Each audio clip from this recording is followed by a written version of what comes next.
Selamat sore Ibu Kristia. Selamat sore teman-teman. Pada kesempatan kali ini kami kelompok 3 akan mempresentasikan Demographic and Social Stratification. Kelompok kami beranggotakan Gesang Prakosa, Agustinus Apridian, Nicholas Ronald, Dionysius Catur, dan Guido Batista.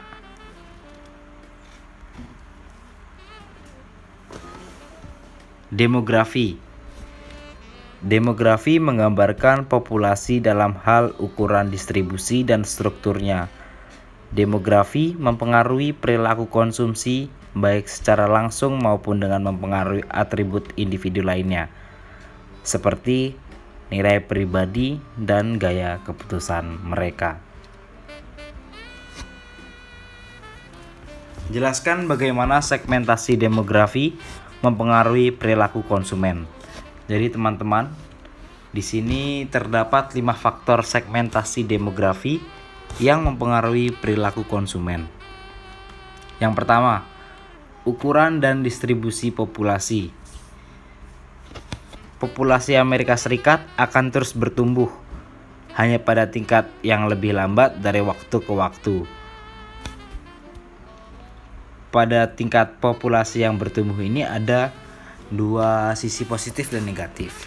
Sisi positifnya adalah harapan hidup yang lebih lama, lalu generasi baby boom yang besar, imigrasi yang signifikan. Ada pula sisi negatifnya, yaitu meningkatkan jumlah kematian akibat penuaan penduduk. Di sini pertumbuhan penduduk belum merata di seluruh Amerika Serikat. Sensus Amerika Serikat dari tahun 2010 sampai 2017, Texas, Dakota Utara, Utah, Florida, Colorado, dan Nevada menikmati pertumbuhan lebih dari 10% karena sektor energi. Virginia Barat, Illinois dan negara bagian timur laut, termasuk Vermont dan Connecticut, tidak banyak mengalami pertumbuhan. Wilayah negara berfungsi sebagai subkultur penting yang memiliki selera dan preferensi yang unik.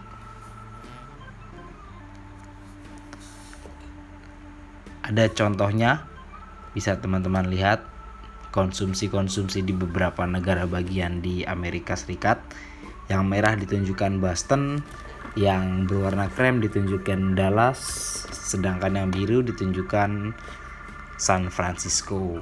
Di sini dapat terlihat bahwa San Francisco pola konsumennya lebih tinggi karena persebaran dan distribusi penduduknya lebih banyak dibandingkan Dallas dan Boston. Teman-teman bisa lihat contohnya. Lanjut yang kedua, pekerjaan. Pekerjaan mungkin merupakan isyarat tunggal yang paling banyak diterapkan yang kita gunakan untuk mengevaluasi dan mendefinisikan individu yang kita temui. Selain itu, jenis pekerjaan juga mempengaruhi nilai seseorang, gaya hidup, dan aspek proses konsumsi.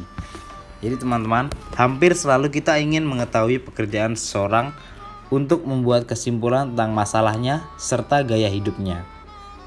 Pekerjaan sangat terkait dengan pendidikan dan pendapatan. Pekerjaan seseorang memberikan status dan pendapatan. Selain itu, jenis pekerjaan yang dilakukan dan tipe individu yang bekerja dengan seseorang dari waktu ke waktu juga secara langsung mempengaruhi nilai seseorang, gaya hidup, dan semua aspek proses konsumsi. Terdapat perbedaan konsumsi antara kelas pekerjaan yang ditunjukkan pada tabel 4 strip 1. Di tabel ini dijelaskan bahwa ada 3 contoh pekerjaan: wholesale and retail trade, professional, scientific and technical, mining and construction. Di sini contoh pertama produk. Produk ini menunjukkan ada 4 produk: domestic beer, cigarettes, diet cola, Satellite Radio System, didominasi oleh mining and construction, yaitu pekerjaan yang cukup tinggi, dan activities, ada beberapa shopping serta media. Teman-teman bisa lihat ada beberapa contohnya. Di sini terlihat pekerjaan sangat mempengaruhi konsumsi. Perbedaan antara wholesale, profesional, scientific, dan technical, mining and construction.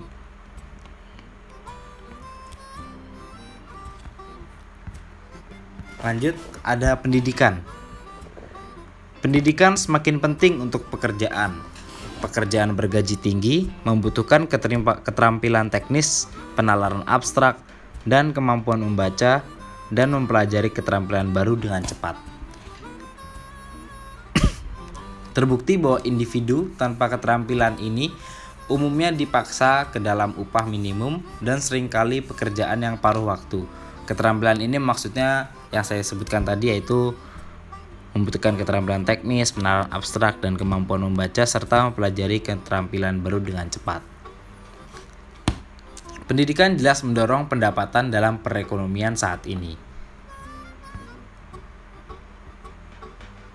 Saya akan menunjukkan contoh tabel yang menunjukkan pendapatan yang membedakan antara tingkatan pendidikan. Bisa dilihat tingkatan pendidikan dari yang less than high school graduate, yang tidak lulus SMA, lulus SMA, dan kuliah, S2, dan S3 professional degree. Pendapatannya meningkat ketika pendidikan kita meningkat. Jadi sangat membuktikan. Mereka yang memiliki pendidikan terbatas umumnya berada di posisi yang kurang menguntungkan. Tidak mengherankan, pendidikan memiliki pengaruh kuat pada selera dan preferensi seseorang, seperti ditujukan pada tabel 2 nanti. Namun, pendidikan jarang memberikan penjelasan lengkap untuk pola konsumsi ya teman-teman. Ada contohnya, misalnya seorang pengacara yang berpenghasilan $30.000 per tahun sebagai pembela umum akan memiliki gaya hidup yang berbeda dari seorang pengacara yang berpenghasilan $250.000 per tahun dalam praktik pribadi, walaupun mereka berdua memiliki latar pendidikan yang serupa. Terdapat contoh-contoh produk yang dipilih oleh tingkatan pendidikan, dari mulai minuman, motor, lalu gadget, aktivitas, pola belanja, media ditonton. Terbukti mereka yang tingkatan pendidikan lebih tinggi memilih produk yang lebih baik dan memiliki standar pemilihan yang tinggi juga.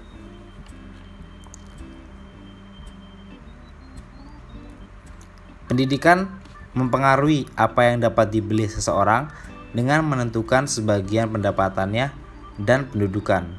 Itu juga mempengaruhi cara seseorang berpikir, membuat keputusan, dan berhubungan dengan orang lain.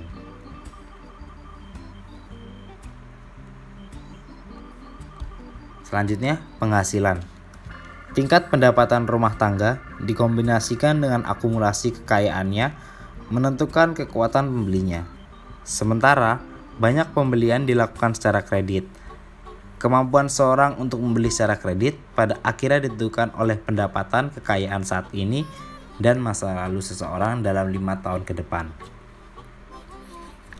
Satu contoh di Amerika yaitu pada saat itu tahun 1980-an dan 1990-an, pendapatan rumah tangga stagnan bahkan menurun. Di situ terjadi ekspansi ekonomi yang terjadi pada tahun 1990 sampai 2006. Ekspansi ekonomi menghasilkan pendapatan dan daya beli yang lebih tinggi.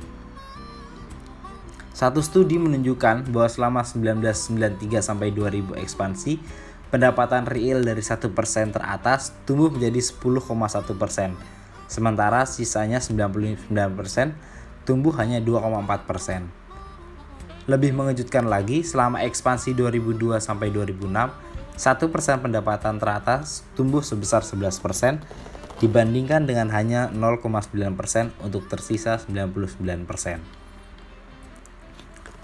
Ketika ekonomi telah menunjukkan tanda-tanda positif, konsumen masih dipengaruhi oleh pasar perumahan, tingginya harga gas dan ekonomi, serta global yang berkelanjutan ketidakpastian. Sebagai tanggapan, banyak konsumen membeli mobil dan rumah yang lebih kecil, membangun lebih sedikit rumah baru, dan lebih sedikit renovasi. Di sini teman-teman, penghasilan dari contoh ekspansi ini terbukti bahwa penghasilannya menurun, ekspansi. Adanya pendapatan yang menurun lalu terjadi ekspansi, maka mereka mulai berani karena pada masa-masa ekspansi itu pendapatan mulai meningkat lagi, sehingga para warga Amerika Serikat sudah mulai berani melakukan proses konsumsi.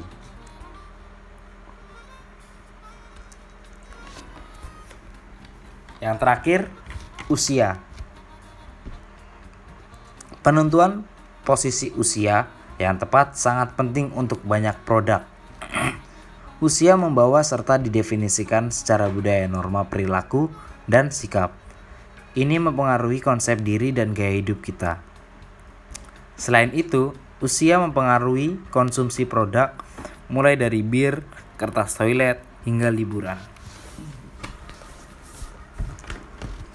Usia kita membentuk media apa yang akan kita gunakan, di mana kita berbelanja, bagaimana kita menggunakan produk, dan bagaimana kita berpikir serta merasa tentang kegiatan pemasaran. Pada tabel 4 strip 3 mengilustrasikan beberapa konsumsi perilaku yang bervariasi dengan usia. Teman-teman, usia mempengaruhi bagaimana individu berpikir, merasa, dan berperilaku. Di zaman seperti ini, penggunaan media sosial seperti yang kita lihat selebriti di CoverGirl atau selebgram mengiklankan produk yang dipilih oleh pemilik produk karena mereka yakin iklan ini akan menjadi lebih dihargai oleh konsumen muda daripada konsumen yang lebih tua.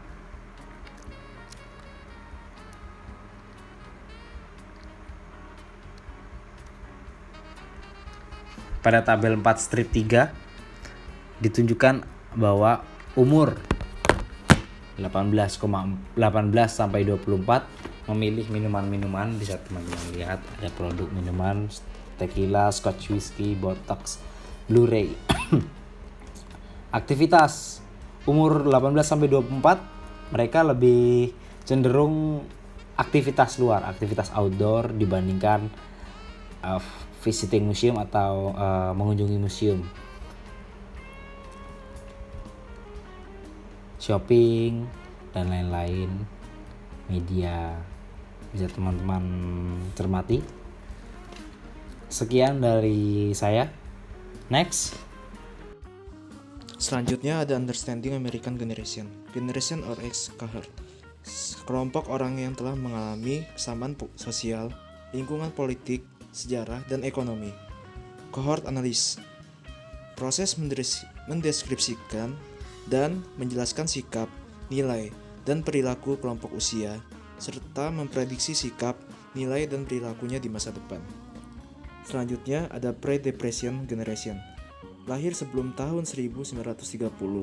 Generasi ini mewakili hampir 5 juta orang Amerika pada tahun 2016.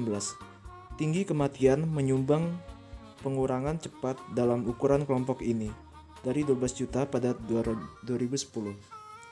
Orang-orang ini tumbuh di masa traumatis. Sebagian besar adalah anak-anak selama depresi dan memasuki masa dewasa muda selama Perang Dunia II. Mereka telah menyaksikan sosial radikal, ekonomi, dan perubahan teknologi. Sebagai sebuah kelompok, mereka konservatif dan peduli dengan keamanan finansial dan pribadi. Konservatif, peduli pada keuangan dan keamanan pribadi. Selanjutnya ada Depression Generation, lahir antara tahun 1930 dan 1945. Generasi ini mewakili sekitar 8% orang Amerika pada tahun 2016. Orang-orang ini adalah anak-anak kecil selama depresi atau Perang Dunia II. Mereka matang selama tahun-tahun makmur 1950-an dan awal 60-an. Mereka menemukan keduanya, Sinatra dan Presley. Sebagian besar generasi ini telah pensiun atau akan segera pensiun. Banyak yang telah mengumpulkan kekayaan substansial dalam bentuk ekuitas rumah dan tabungan. Meskipun ekonomi terbaru penurunan telah mengikis kekayaan banyak orang dalam hal penurunan ekuitas rumah dan pensiun nilai portofolio. Selanjutnya ada baby boom generation. Akhir selama peningkatan dramatis kelahiran antara akhir Perang Dunia II dan 1964, ini generasi mewakili hampir 75 juta orang Amerika pada tahun 2016. Ukuran besar generasi ini membuat mereka sangat penting untuk pemasar. Sebagian besar dari kelompok ini tumbuh selama tahun 1950-an dan 1960-an. Boomer dianggap lebih egois, individualistis, optimis secara ekonomi, skeptis, curiga terhadap otoritas, dan fokus pada masa kini daripada generasi sebelumnya. Baby boomer dicirikan oleh tingkat pendidikan tinggi, pendapatan tinggi, dan karir ganda rumah tangga. Selanjutnya ada Generation X, lahir di antara tahun 1965 dan sampai 1976. Dibesarkan di rumah tangga dengan 2 karir. 40% menghabiskan waktu di rumah dengan orang tua tunggal. Generasi pertama yang menghadapi masalah berkurangnya harapan, tidak percaya, mengorbankan waktu, tenaga, dan hubungan. Cenderung suka berwirausaha dan kurang tertarik dengan perusahaan besar. Generasi X berpendidikan tinggi dibandingkan generasi sebelumnya, dan perempuan berpendidikan lebih tinggi dibandingkan laki-laki. Pada satu titik, stereotipnya adalah seorang pria mungkin merasa lebih rendah dari seorang wanita yang berada di titik yang lebih tinggi dalam karirnya daripada dia. Saya pikir itu sedikit hilang, di mana tidak ada ekspektasi bawaan tentang siapa yang seharusnya berada di atas. Kekuatan untuk di pasar mobil, peralatan, produk anak-anak, dan travel. Generasi X menginginkan produk dan pesan yang dirancang secara unik untuk selera dan gaya hidup mereka. 86% menggunakan internet dan media sosial. Yang selanjutnya ada Generation Y. Lahir di antara tahun 1977 dan 1994. Generasi ini mewakili sekitar 79 juta orang Amerika sebagai tahun 2016, sehingga melampaui generasi baby boom. Segmen ini telah berkembang di masa lalu, dekade sebagian karena imigrasi, sebagaimana dibuktikan oleh fakta bahwa pada 26% orang Hispanik, segmen pasar ini lebih besar daripada generasi sebelumnya. Kadang-kadang disebut sebagai echo boom. Secara keseluruhan ini adalah yang pertama generasi untuk tumbuh dengan peluang kerja penuh bagi perempuan berpenghasilan ganda, rumah tangga sebagai standar. Beragam tipe keluarga terlihat normal. Rasa hormat yang signifikan untuk keragaman etnis dan budaya. Komputer di rumah dan sekolah dan internet. Selanjutnya ada generasi Z. Lahir antara 1995 dan 2009. Generasi ini mewakili sekitar 63 juta orang di Amerika per 2016. Generasi ini juga telah diberi label digital natives. Generasi dan generasi net. Karena fakta bahwa tidak ada anggota kelompok ini yang dapat mengingat waktu sebelum komputer, internet, dan ponsel. Generasi ini berhadapan dengan global kerusuhan, ketidakpastian ekonomi, terorisme, pembantaian, Virginia Tech, penindasan maya, dan pemanasan global. 71 keanekaragaman etnis tinggi di antara kelompok ini dan sebanding dengan generasi X dan Y. Mereka menganut multikulturalisme, tumbuh bersama orang kulit hitam pertama presiden, dan legalisasi pernikahan sesama jenis. Baik, saya akan menjelaskan bagaimana kelas sosial diukur.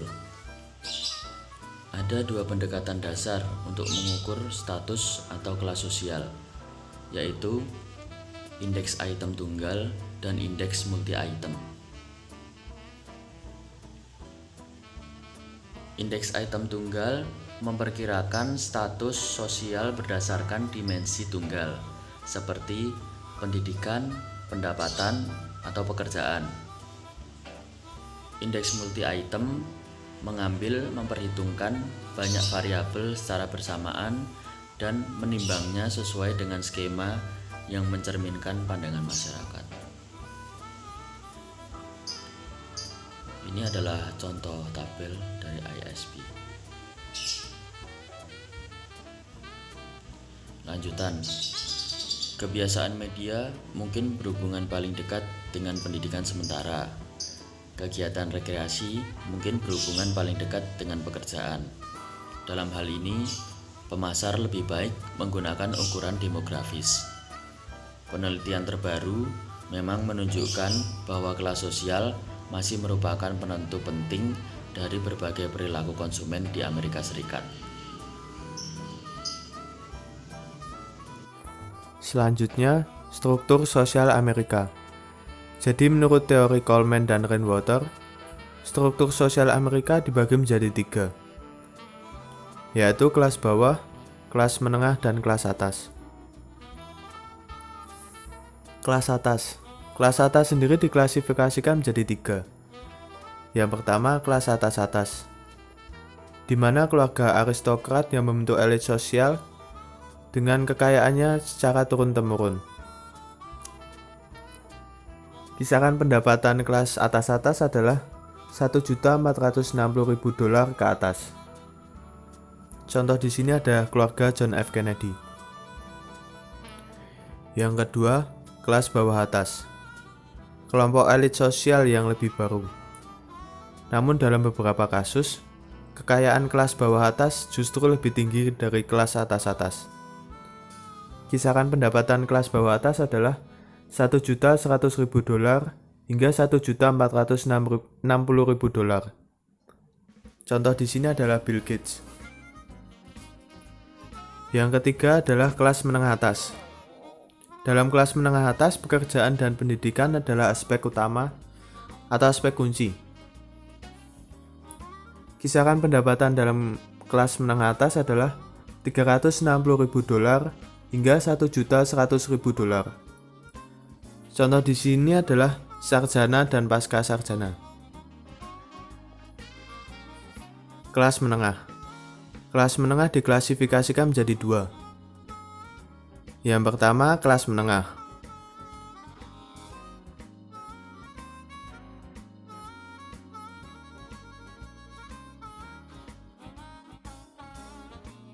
Yaitu pekerja kerah putih. Contohnya adalah pekerja kantoran, guru sekolah, dan manajer tingkat bawah. Dan pekerja kerah biru yang bergaji tinggi. Contohnya adalah pengawas pabrik. Kisaran pendapatan dari kelas menengah adalah $68.000 hingga $360.000. Yang kedua adalah kelas pekerja. Terdiri dari pekerja pabrik yang terampil dan setengah terampil, jasa, dan pekerja penjualan. Kisaran pendapatan kelas pekerja adalah $36.500 hingga $68.000. Contoh di sini ada salesman.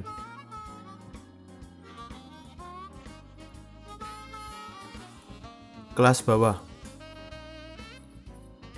Kelas bawah diklasifikasikan menjadi 2. Yang pertama, kelas atas bawah, yaitu terdiri dari individu-individu yang kurang mampu dalam pendidikan, berpenghasilan sangat rendah, dan bekerja sebagai buruh kasar. Kisaran pendapatan kelas atas bawah adalah $21.900 hingga $36.500. Contoh di sini adalah buruh kasar dalam proyek pembangunan. Yang kedua adalah kelas bawah-bawah. Kelas bawah-bawah memiliki pendapatan dan pendidikan minimal, biasanya menganggur dalam waktu lama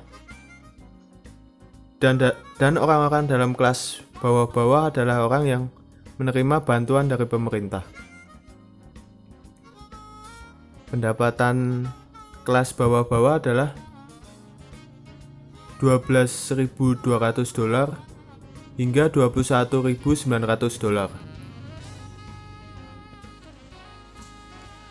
Baik, saya akan menjelaskan bagaimana kelas sosial diukur. Ada dua pendekatan dasar untuk mengukur status atau kelas sosial, yaitu indeks item tunggal dan indeks multi-item. Indeks item tunggal memperkirakan status sosial berdasarkan dimensi tunggal, seperti pendidikan, pendapatan, atau pekerjaan. Indeks multi-item memperhitungkan banyak variabel secara bersamaan dan menimbangnya sesuai dengan skema yang mencerminkan pandangan masyarakat. Ini adalah contoh tabel dari ISP. Lanjutan, kebiasaan media mungkin berhubungan paling dekat dengan pendidikan sementara. Kegiatan rekreasi mungkin berhubungan paling dekat dengan pekerjaan. Dalam hal ini, pemasar lebih baik menggunakan ukuran demografis. Penelitian terbaru memang menunjukkan bahwa kelas sosial masih merupakan penentu penting dari berbagai perilaku konsumen di Amerika Serikat.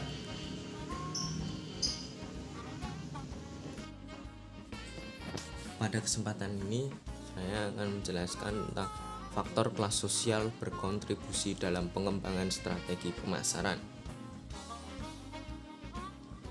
Social stratification, pembagian kelompok masyarakat menjadi kelompok yang berbeda dan homogen dalam hal sikap, nilai, dan gaya hidup.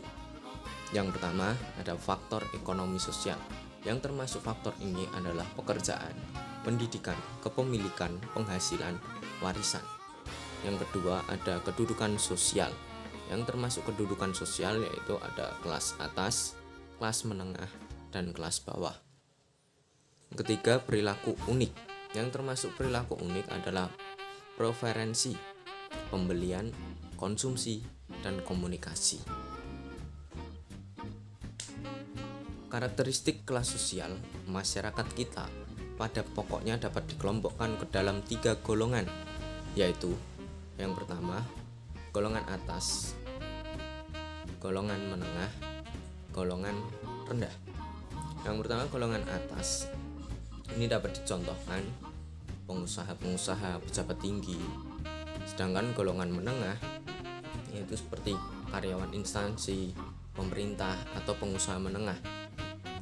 Sedangkan golongan rendah yaitu buruh pabrik, pegawai rendah, tukang beca, dan pedagang kecil. Pada slide ini kita akan membahas tentang stratifikasi sosial dan strategi pemasaran yang dicontohkan dengan adanya Levi's.